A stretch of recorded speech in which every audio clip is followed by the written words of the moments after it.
Good morning and welcome to GrainTV. It's August 7th, 2012. I'm Logan Burgess. To my right is Brock.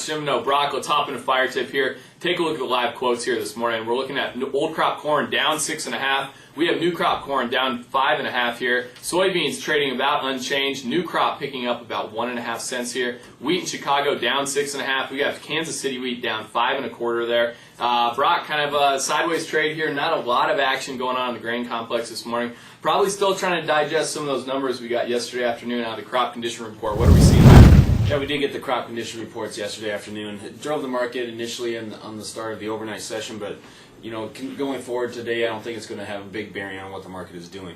As you can see here, corn is actually down 1% in the good to excellent ratings from last week. That's right in line with what the analysts were expecting. Soybeans left unchanged at 29% good to excellent, and spring wheat was sitting in there at 63% good to excellent.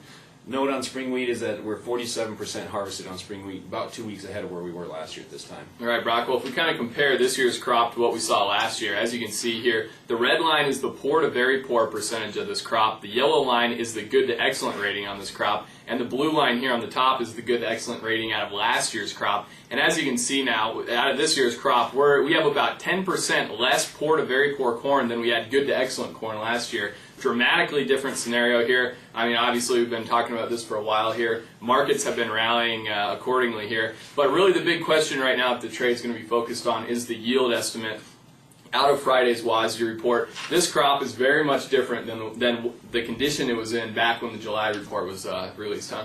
Yeah, if we take a look at the top 5 producing states, these states account for about 65% of all corn production. You can see that on last WASDE report in July, this is where we were standing on the good to excellent ratings for those top 5 states. Take a look at the blue line in particular. That's Iowa, the #1 corn producing state.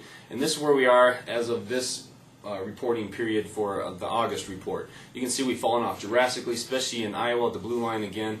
We've gone from about 65% good to excellent in Iowa down to about 20% good to excellent. In Minnesota, one of the best looking states throughout this growing season, we've gone from just over 80% down to about 55%.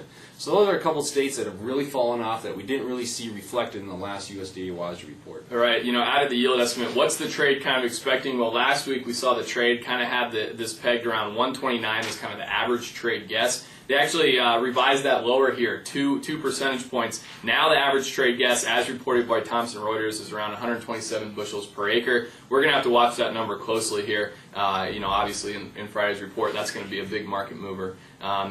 We'll keep you posted on that here on GrainTV. On Twitter, @GrainTV is where you can find us. I think that kind of wraps up our show here for this morning on GrainTV. Thanks a lot for joining us. Have a great day.